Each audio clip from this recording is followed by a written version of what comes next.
Well,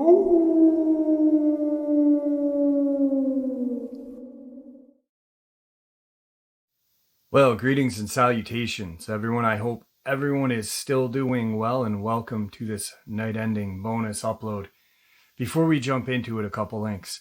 As many of you know, I rely on Patreon, PayPal, channel membership, and the merch to help the channel to continue to grow and go. Links to Patreon, PayPal, and channel membership is in the description below. Merch displayed directly under the video. Also, Dogman Frightening Encounters, Volume 1 through 3, the audiobook versions. They were written and researched by Tom Lyons, narrated and produced by me, Jeff Nadolny. Those audiobooks are available on Audible, Amazon, and iTunes, links to which are also in the description as well. And finally, last but definitely not least, if you'd really like to help support the channel to continue to grow and go, simply subscribe. It doesn't cost a cent. Click that like button, takes half a second. If you don't want to miss out on any of the informative uploads I put out daily, click that bell icon, and folks, please leave a comment. Why? Well, because all these things really do help the channel to continue to grow and go. And yes, folks, they really do matter. Now, everyone, I have taken far too much of your time. Let's jump in to tonight's night-ending bonus, shall we? Alright guys, this night-ending bonus is a little shorter than most, but it is because I have a lot of information to put into tomorrow's upload. I have found significant proof that the government and the military are using these creatures as weapons of war and weapons of intimidation, and it does stem from deep underground military bases as well as just regular military bases. Let's get into this bonus though. Tonight's first encounter. It was 7 years ago. I was with a childhood friend. We were next to a river in a small wooded area right outside of our small country town. We had heard screaming like a banshee echoing across the valley. Afraid, we left the riverside and ventured deeper into the forest. She and I found a quiet spot and assumed we wouldn't be bothered by whatever was going on.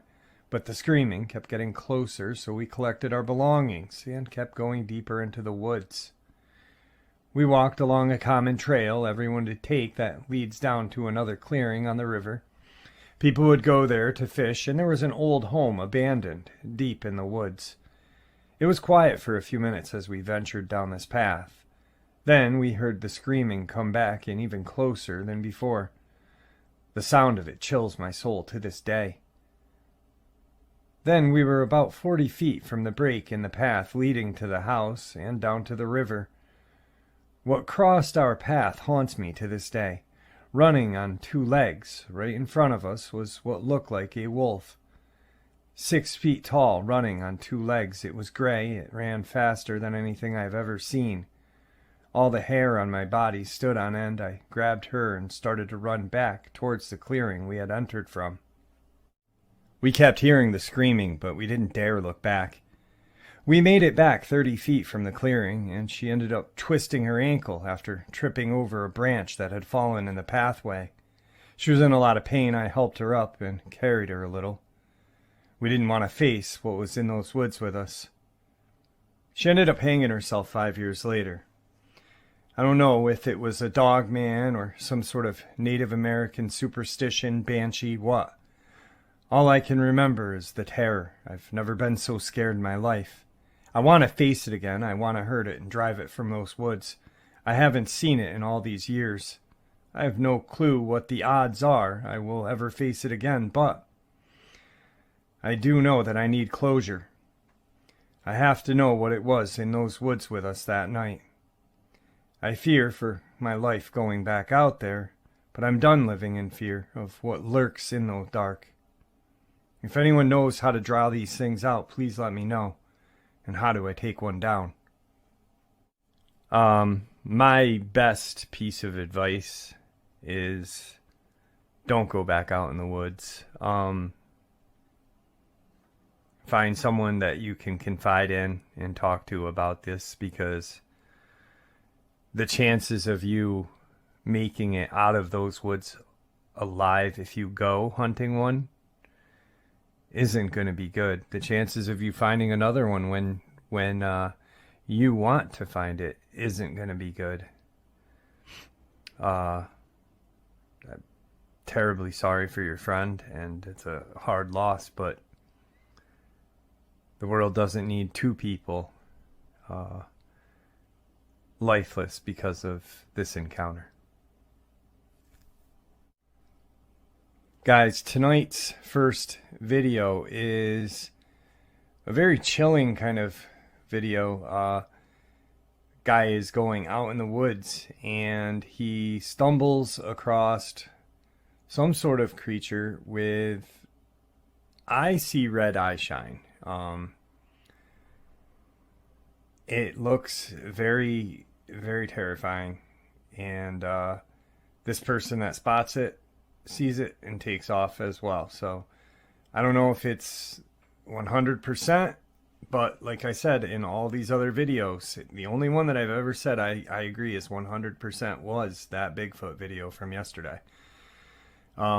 This is creepy, so that's about all I can say for percentage on it, you know. But here it is, guys. Check it out.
Alright guys, definitely a creepy video. I just can't get over the experience that we heard prior to the video, and it's very heartbreaking. And you know, I really hope this person does hear this and does not go out into the woods. It's definitely not worth it. I can imagine the anger and frustration, but you're not gonna win. And I hate saying it, but it's true. Even if you do, it's not going to bring your friend back, unfortunately. So, on to tonight's second encounter. I come from a family of hunters. It's not uncommon for my mom and stepdad to go out early in the morning and not come home until well into the night on occasion. In rural Georgia, it's fairly common for landowners to lease out their acres for hunting to different folk depending on the seasonality and the type of hunting they are doing. The deer season for archers begins at the end of summer. My mom has an experience that I loved to hear as a child that as an adult had a horrifying twist. One afternoon, my parents had struck out to hunt for the day. The land they leased that particular year ran alongside a power line route. These routes are clear-cut through the woods and create a man-made field. A hunter can set up their tree stands in the thickets surrounding these fields and wait for grazing animals to come by. Around dusk, my mom started to look out for my stepdad to come and get her. He would usually help her get situated in her stand and go find his own setup further down the trail. As the sun began to sink, she saw him walking through the power line clearing.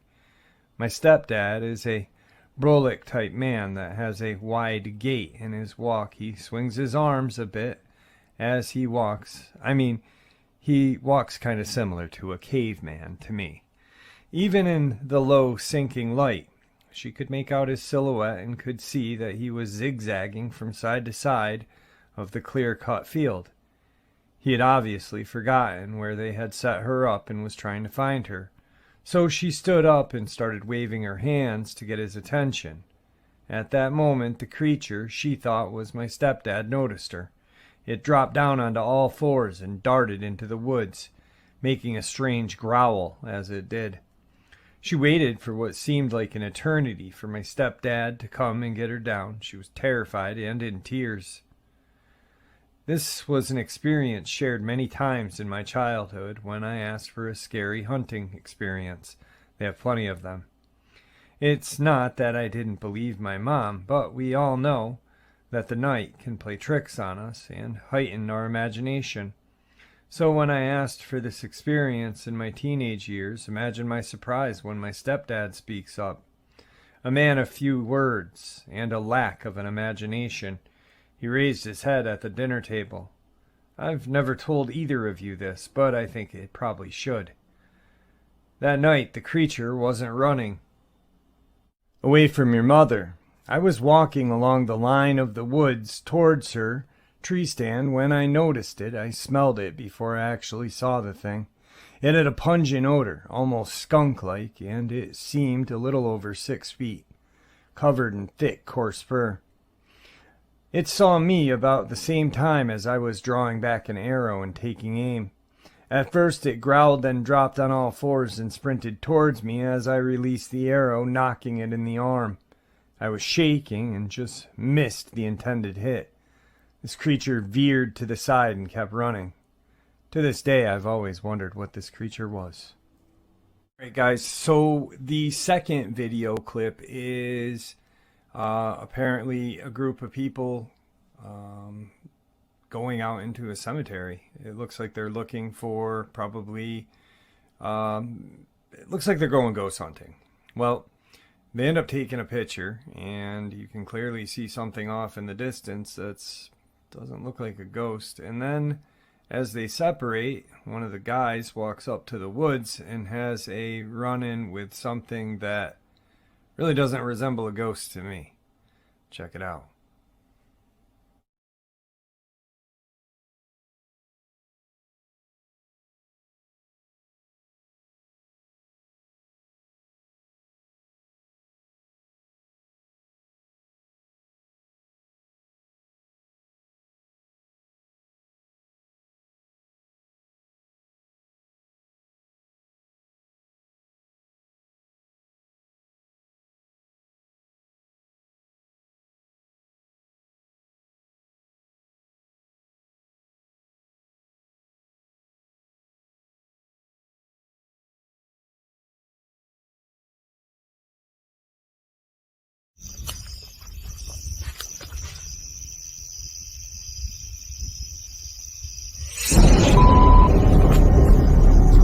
Yep. I saw something. I don't know what I saw. I don't know.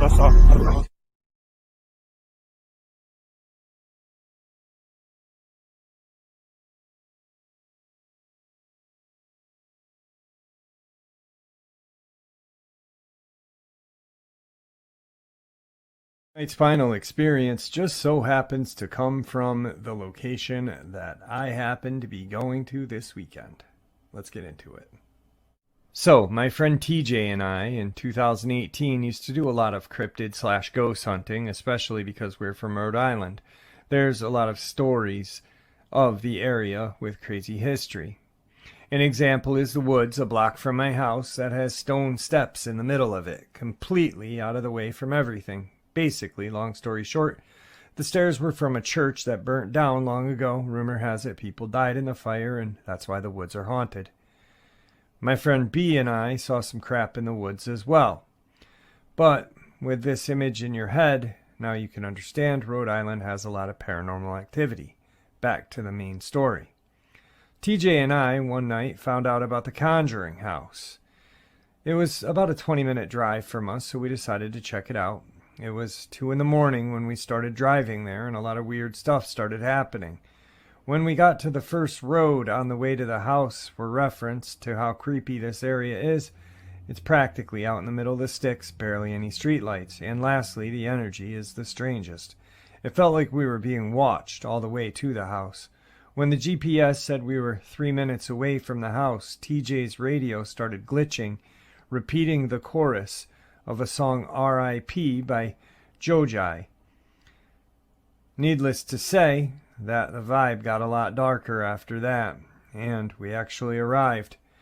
When we got there, not much happened until we were ready to leave. The vibe was growing worse and longer we stayed, and then TJ heard something, so we left because the energy was something different. As we were leaving, the GPS quickly made us turn to a road different from the way we come in. As soon as we are approaching the original entrance to the street of the Conjuring house, at the time, we didn't think much of it because we were just trying to leave the area because of the way it was making us feel. This road was a lot creepier than any of the others because of how it brought us directly into the middle of the woods, with some parts not being paved, with really weird-looking houses spaced apart. Well, as we were going down the road, I looked down at my phone, and in that second, TJ starts punching my arm, yelling, "Look up, bro! WTF!" And as I look up, the strangest thing I'd ever seen in my life jumps across the road like 5 feet away from the car and into the woods at the speed of a cheetah. To give you guys a better idea of what it looked like, first, it was as tall as a kangaroo.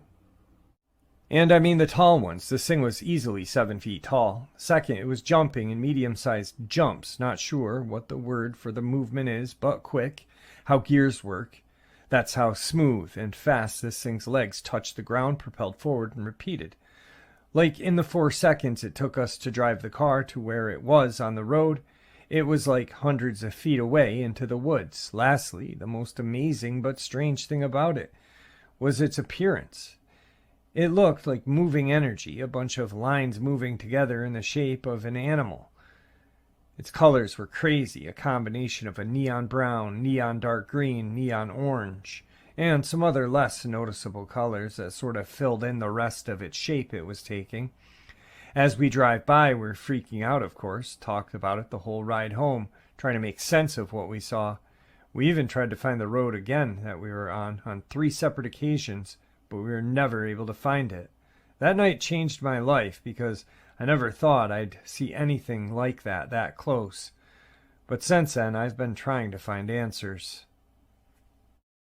Alright folks, I hope you all enjoyed this bonus as much as I enjoyed sharing it with you. I'd like to thank you all for supporting the channel. It is, after all, your support that keeps this channel growing and going, and honestly what makes it a place for people to share their experiences, ideas, and theories, judgment and ridicule free, just simply treated with the respect that we all deserve. Thank you. Please stay safe, happy, healthy, and ever vigilant, keeping an eye on our children, pets, family, and friends. These creatures are real, they are out there, and they are dangerous. Share this information with those you love and care about, and it may just help save their lives someday. Until next time, never stop asking questions, never stop searching for the answers, and God bless you all.